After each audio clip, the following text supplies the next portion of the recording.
seluruh kita ini itu hidup dengan menggunakan teori itu, walaupun kita tidak sadar sebenarnya kita menggunakan teori. Kadang-kadang kan kadang orang suka merendahkan teori, oh itu teori, praktiknya mana, kan begitu tuh sering orang menyampaikan seperti itu. Padahal tidak seperti itu. Seluruh perjalanan kita itu sebenarnya diisi oleh keputusan berdasarkan teori.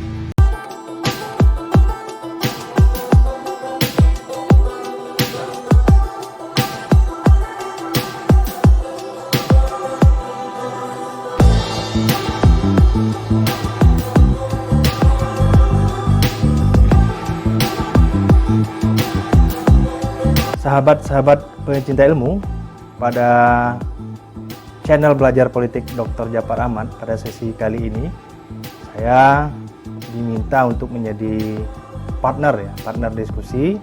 Posisinya lebih banyak nanti saya bertanya kepada Bang Djapar Ahmad, si empunya pemilik channel Belajar Politik ini. Nah, pada sesi kali ini kita akan berdiskusi Bang ya. Mengenai teori politik ya, teori-teori dalam politik. Bagaimana sih proses pembentukan teori itu sendiri ya? Mungkin langsung saja Bang, kita apa sih teori itu Bang? Secara mudah teori itu adalah penjelasan sistematis terhadap peristiwa yang rumit. Teori itu tidak terlalu rumit kita memahami teori.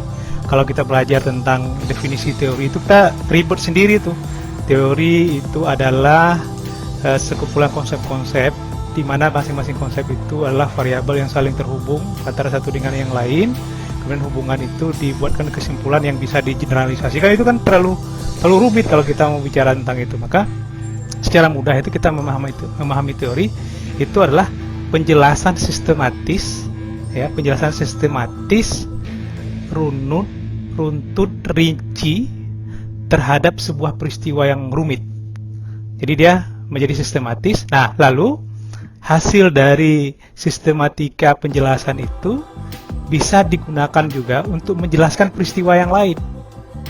Nah, itu sebenarnya teori itu. Misalnya, ada satu peristiwa di provinsi A, diteliti, kemudian dibuat penjelasan secara sistematis, ditemukan variabel-variabelnya atau konsep-konsep yang ada di situ, kemudian dihubungkan, kemudian dianalisis, kemudian dibuatkan semacam rangkuman sistematis untuk menjelaskan peristiwa itu. Nah, itu namanya teori. Dan teori ini semakin baik kalau dia generalisasinya itu lebih luas. Misalnya, oh teori ini bisa berguna di Jambi, bisa berguna di tempat lain. Jadi sederhana itu sebenarnya teori. Mungkin kita perlu memberikan penjelasan kepada para viewer kita bahwa sebenarnya seluruh kita ini itu hidup dengan menggunakan teori itu, walaupun kita tidak sadar sebenarnya kita menggunakan teori. Iya begitu. Jadi kadang orang suka merendahkan teori, oh itu teori, praktiknya mana, kan begitu tuh sering orang menyampaikan seperti itu. Padahal tidak seperti itu. Seluruh perjalanan kita itu sebenarnya diisi oleh keputusan berdasarkan teori. Coba saya tanya, ini kan sekarang kita lagi puasa nih. Tadi Bung Awin berbuka pakai apa kalau biasanya berbuka? Air putih, setelah itu cendol, manisan, dan sebenarnya ada yang pakai kurma, ada yang pakai apalagi kue-kue, pokoknya ada manis-manisannya. Tahu tidak? Itu sebenarnya kumpulan dari seluruh peristiwa yang rumit yang dilakukan di Mekah, yang dilakukan di Eropa, yang dilakukan di Indonesia. Itu kan semacam peristiwa yang sulit dijelaskan satu persatu gitu, tetapi dibuat lebih sistematis. Kalau Anda puasa dan lapar, sebaiknya sebelum Anda memakan yang lain, Anda makan yang manis-manis dulu. Itu kan sebenarnya kan teori yang dihasilkan dari sekumpulan peristiwa yang rumit. Sebenarnya kan susah menjelaskan. Oh, orang Mekah makan kurma, orang Indonesia makan cendol, orang Eropa makan minum madu dan sebenarnya kan susah itu menjelaskan itu. Nah, maka dibuatlah sebuah teori ketika Anda lapar, berpuasa misalnya, akan lebih baik kalau Anda manis-manis ketika gitu. Jadi sebenarnya kita hidup, seluruh keputusan kita itu sebenarnya bagian dari teori, bagian dari teori. Nah, cuman teori itu mungkin tidak formalkan dengan bentuk teori yang dipakai di lingkungan kehidupan ilmiah. Tapi bahwa semuanya secara praktis itu sebenarnya kehidupan kita ini dipenuhi oleh keputusan atau peristiwa-peristiwa yang kita lakukan itu berdasarkan teori-teori yang baik itu sudah tertulis maupun tidak tertulis. Jadi sebenarnya sederhana itu menjelaskan teori. Kalau dalam politik, Bang? Ya, sama saja sebenarnya. Misalnya begini ya, kalau kita bicara tentang pemilihan langsung, ya, kalau kita bicara tentang pemilihan langsung, coba kita lihat di situ. Di situ ada Udin sebagai calon kepala daerah, misal ya, Udin. Ada Rudi sebagai lawannya. Ada Siti sebagai wakil dan seterusnya. Ini kan banyak sekali tuh. Banyak sekali kan? Kita kan harus menjelaskan Siti, menjelaskan Udin dan seterusnya, itu kan rumit sekali itu menjelaskan. Di lain sisi itu ada undang-undang pemilu, ada undang-undang pilkada, ada money politik, ada baliho, ada sosialisasi, ada debat, ada kampanye, dan macam-macam itu kan rumit sekali. Ada politik uang, kan begitu, ada intimidasi, dan yang terjadi dalam itu. Coba bayangkan kita harus menjelaskan satu persatu, rumit sekali kan sebenarnya. Nah, maka cara kerja teori itu dikelompokkan dulu masing-masing itu dalam sebuah yang namanya konsep. Misalnya si Udin, si Rini, si Tono, si dan seterusnya itu kita sebut dengan aktor politik. Kan begitu tuh. Kita sebut dengan aktor politik.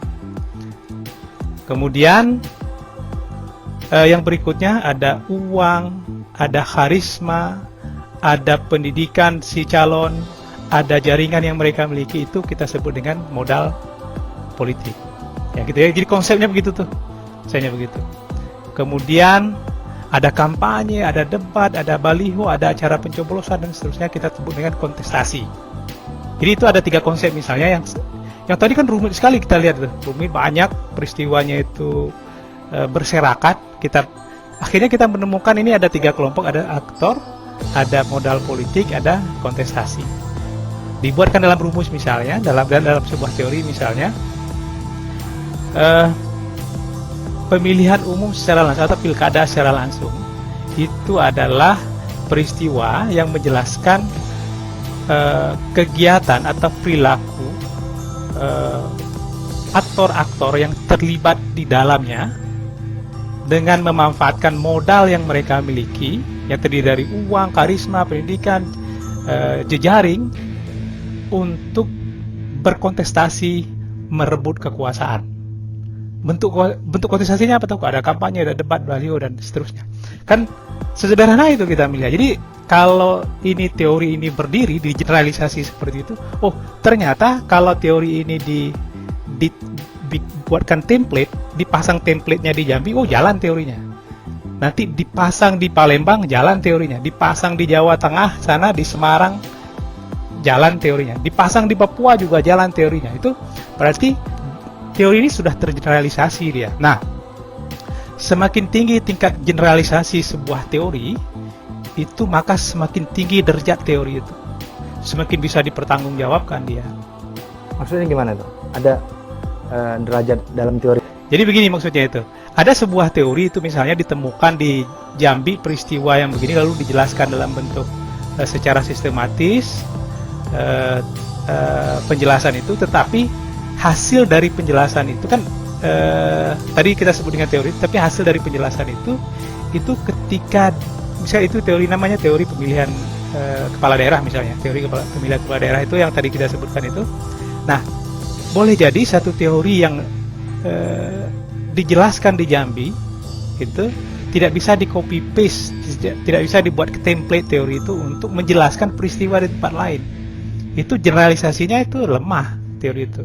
Maka derajat teori yang generalisasinya itu lebih luas, itu derajatnya itu lebih tinggi daripada teori yang derajatnya lebih rendah gitu. Jadi lebih bisa dipakai di mana-mana begitu. Jadi sebenarnya fungsi teori itu. Jadi kalau sudah dia umurnya udah berpuluh-puluh tahun gitu, dia gimana derajatnya itu? Umurnya maksudnya begini, yang dimaksud dengan umur teori itu atau usia teori itu adalah sepanjang apa dia relevan digunakan. Ada beberapa teori, misalnya teori Marx, kalau nanti kita bisa menjelaskan dalam sisi yang lain, misalnya dia di ujung teorinya dia menyampaikan bahwa ini tidak akan ada negara ini. Tidak akan ada negara, yang ada nanti itu adalah proletar yang berkuasa. Masyarakat umum yang berkuasa. Nggak ada presiden, nggak ada hegemoni negara. Dan dia kan kesimpulannya seperti itu. Nah, itu teori yang hanya bisa berlaku mungkin ketika dia sedang mengeluarkan teori, tapi pasca itu kan tidak bisa berlaku lagi. Jadi tidak general teorinya. Nah, ada beberapa teori yang itu berlaku sepanjang zaman, sepanjang masa begitu. Atau ada berlakunya 30 tahun, nanti tidak berlaku lagi setelah 30 tahun begitu. Jadi ada yang seperti itu. Jadi sepanjang teori itu masih digunakan dalam waktu yang panjang, kalau umurnya 30 tahun itu biasanya teori, kalau kita sebut kalau artis itu legend lah. Jadi kalau ada teori-teori yang sudah dipakai sampai 30 tahun masih relevan begitu ya, dipakai di mana-mana, itu dia legend itu. Iya. Jadi kalau kita kembali ke politik tadi, Bang. Teori itu bisa menjelaskan sebuah peristiwa politik yang terjadi ya, bisa dijelaskan. Jadi kalau kita kembali ke sana, kira-kira bagaimana teori itu bekerja atau digunakan oleh, misalnya si A bisa menang, nah itu gimana Bang penjelasannya Bang? Ya sebenarnya kan kalau kita tepat memilih, jadi teori itu banyak sekali teori itu, turunannya itu banyak juga turunannya. Maka iya dalam teori itu. Jadi sebenarnya dalam ilmu sosial itu teori itu saling terjadi pertukaran. Kita di politik itu sering menggunakan teori psikologi. Misalnya kalau untuk menjelaskan tentang perilaku memilih, itu kita pakai teori psikologi atau teori ekonomi untuk menjelaskan perilaku memilih orang rasional begitu ya. Kemudian kita juga meminjam beberapa teori dari ilmu ekonomi. Ada banyak teori ya penjelasan tentang politik yang justru sebenarnya diambil dari penjelasan ilmu ekonomi. Marx misalnya kan teorinya digunakan dalam ilmu politik, padahal basis teorinya itu kan sebenarnya ilmu ekonomi, sebenarnya kapitalisme yang dia bahas itu tentang ilmu ekonomi. Jadi teori itu banyak sekali. Maka dalam menganalisis peristiwa politik kita memang harus mencari teori yang tepat untuk menjelaskan peristiwa yang terjadi. Kadang-kadang dengan salah menggunakan teori terhadap sebuah peristiwa, kita menjadi salah analisis. Dalam politik itu begitu. Jadi kita harus memang betul-betul mencari teori yang relevan untuk menjelaskan sebuah peristiwa. Jadi boleh jadi kadang kita tidak bisa menemukan inti dari sebuah peristiwa politik, itu karena barangkali saja kita keliru menggunakan teori. Tadi Abang bilang teori politik itu banyak Bang ya. Bisa sekali teori politik disingkatkan apa aja misalnya Bang? Banyak sekali, tapi seluruh teori itu untuk sejauh yang saya amati, seluruh teori yang kami pelajari di kuliah politik itu sebenarnya hanya menjelaskan empat hal. Pertama, merebut kekuasaan. Jadi beberapa teori itu posisinya berada di teori merebut kekuasaan. Ada beberapa teori yang menjelaskan tentang menjalankan kekuasaan. Ada biasa teori lain itu menjelaskan tentang bagaimana memperluas kekuasaan. Sementara ada teori lain lagi yang menjelaskan bagaimana meruntuhkan kekuasaan. Misalnya teori gerakan sosial itu ya. Jadi teori gerakan sosial. Teori gerakan sosial itu ada 3. Salah satunya itu adalah gerakan sosial itu baru akan efektif terjadi kalau terjadi political change namanya. Political change itu kesempatan politik. Nah, apa yang dimaksud dengan kesempatan politik itu? Secara singkat saya bisa menjelaskan, kesempatan politik itu adalah kesempatan di mana model politik yang biasa dilakukan itu terpecah belah dan tercerai-berai karena para elitnya itu saling bermusuhan. Itu kesempatan politik. Jadi gerakan sosial itu baru bisa muncul kalau elitnya Pecah itu gitu ya. sedang pecah. Terjadi konflik gitu ya. Terjadi Elit konflik. ya. Jadi Anda jangan coba-coba melakukan gerakan sosial ketika elitnya itu sedang Solid gitu ya. sedang solid. Nggak bisa itu, teorinya nggak bisa begitu. Itu pertama. Yang kedua, gerakan sosial itu bisa efektif ya. Di selain tadi ada kesempatan politik, ada mobilisasi sumber daya, ada uang, ada barang yang bisa dimobilisir. Maksudnya bisa dimanfaatkan untuk gerakan sosial itu. Nah, kemudian ya jadi kalau ada kesempatan politik tapi nggak ada sumber daya, gimana gerakan sosial mau jalan kan? Nggak bisa. Orang mau beli bensin dan seterusnya, orang mau bertelepon, mau makan. Emang orang yang jalan itu mau jalan sendiri terus, atau mau nggak dia di jalan terus nggak makan selama 10-20 hari kan? Nggak bisa seperti itu. Kadang-kadang gerakan sosial itu kan berjalan panjang sekali kan. Nah, yang ketiga itu ada pembingkaian, ada framing. Ya. Ada framing itu maksudnya ada isu yang secara terus menerus itu dihembuskan dan itu dipropagandakan supaya kelompok-kelompok melakukan gerakan sosial itu menjadi terbingkai hanya dalam satu isu. Dia hanya melihat isu itu. Misalnya ketika gerakan sosial tahun 98 meruntuhkan Soeharto itu, isunya jelas KKN, korupsi, kolusi, nepotisme yang dilakukan oleh kelompok Soeharto gitu. Jadi jelas model gerakannya itu menjadi terfokus dia. Kalau nggak ada framing itu nggak fokus dia gerakan. Yang satu bicara tentang KKN, yang satu bicara tentang kesetaraan gender misalnya, yang lain bicara tentang macam-macam ya. Jadi bubar ya, jadi dibuat bingkai satu di mana orang semua bisa berfokus pada bingkai itu. Jadi gerakan-gerakan sosial yang berhasil itu berdasarkan teori itu begitu. Jadi sebenarnya seluruh teori politik itu hanya menjelaskan 4 hal itu sebenarnya.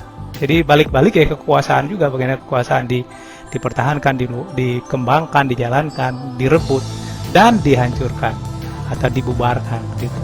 Jadi ketika Soeharto runtuh itu bisa dijelaskan dengan teori gerakan sosial. Syarat-syarat terpenuhi. Nah, ketika dia bisa berkuasa selama 32 tahun, teori apa yang bisa menjelaskan itu? Iya, itu kan ada banyak sekali teori yang bisa menjelaskan. Patron klien misalnya.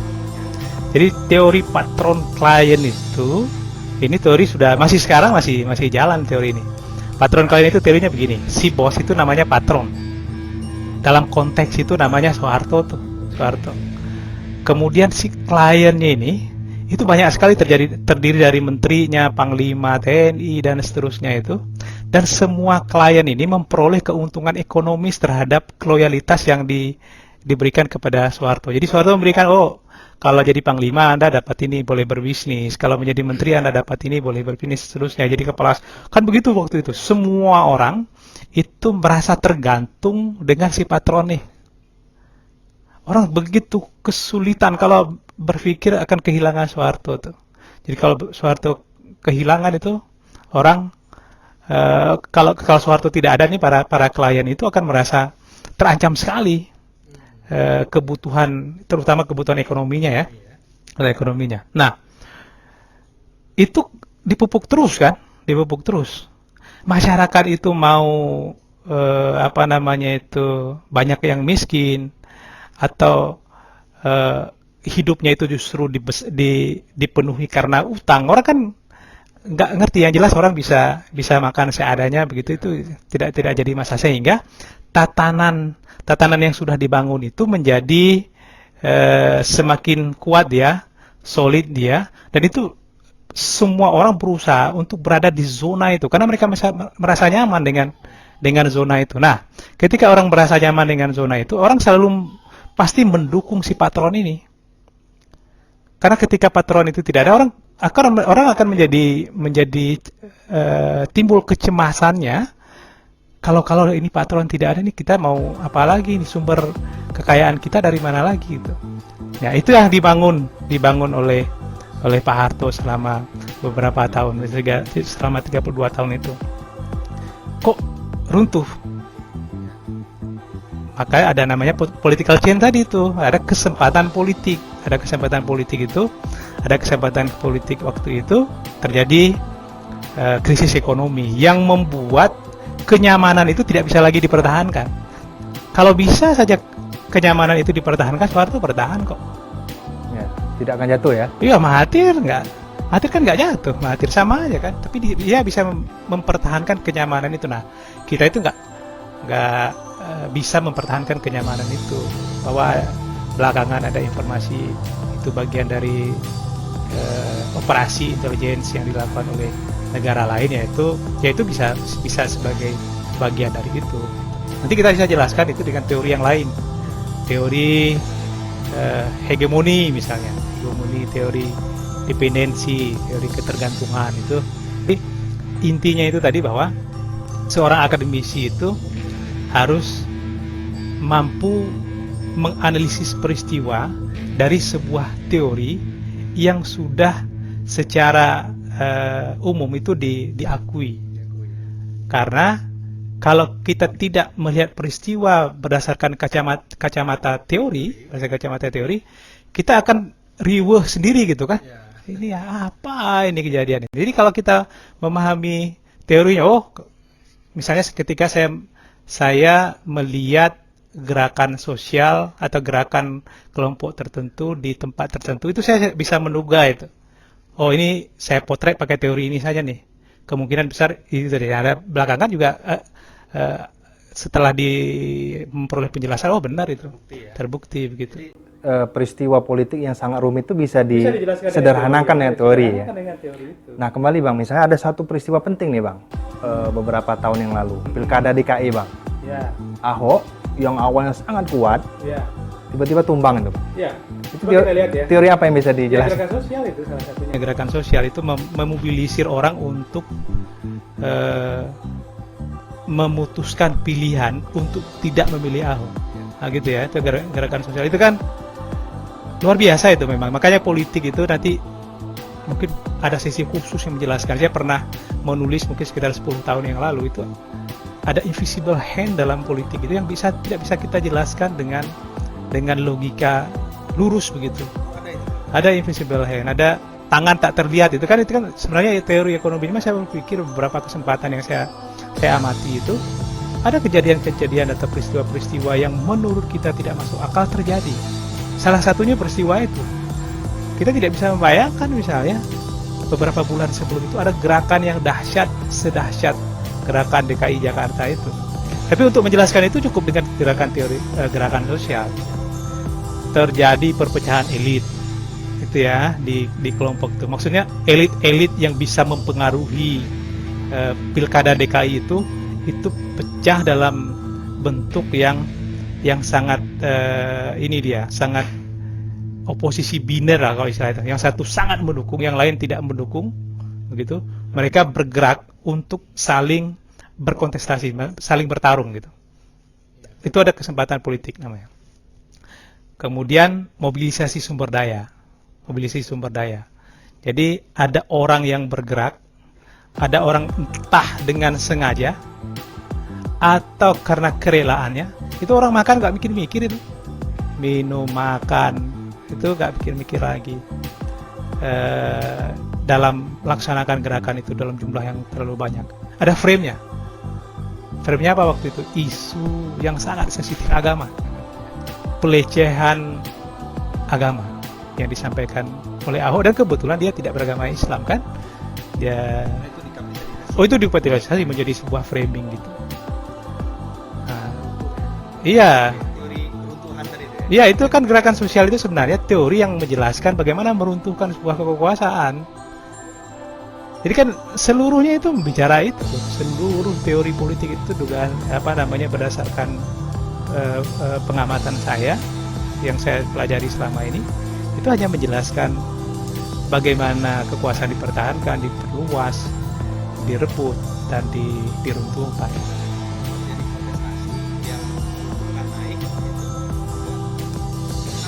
Sama kan kita lihat kan nanti pasti ini kelompok yang sumber dayanya terganggu gara-gara tokoh yang lain naik gitu, itu akan berada di posisi yang sama. Mereka akan menjadi oposisi dan dan berusaha untuk kembali merebut kekuasaan. Mungkin penting juga saya jelaskan ini bagi sarjana ilmu politik atau sarjana ilmu sosial lain, atau bahkan sarjana lain bisa memahami ini, bahwa sebenarnya seluruh riset atau penelitian yang kita lakukan ataupun dilakukan oleh orang lain itu hanya berusaha untuk memperlakukan teori itu dengan 3 cara. 3 cara saja tuh. Semua penelitian dilakukan itu. Pertama, penelitian kita dilakukan itu untuk menguji teori dengan menemukan apakah teori itu bisa digunakan atau tidak. Kalau dia bisa digunakan, itu namanya konfirmasi teori. Misal teori A nih, teori gerakan sosial yang dilakukan di Jakarta, kemudian di copy paste di Jambi, di copy paste di Jayapura, di Padang, dan seterusnya. Itu ternyata bisa, hanya mengkonfirmasi saja teori itu. Jadi penelitian itu hanya 3 itu hasilnya. Pertama, konfirmasi terhadap teori yang ada. Kemudian yang kedua, revisi teori. Misalnya ada satu teori itu yang tadi kita pakai di Jakarta, kita copy paste dia di Makassar, ada gerakan sosial di situ. Oh, ternyata perlu ada beberapa hal yang peristiwa yang perlu dijelaskan secara khusus yang tidak sempat dijelaskan teori gerakan sosial ini. Itu namanya revisi teori. Jadi teori itu diperbaiki, ini ada perbaikan sedikit teorinya.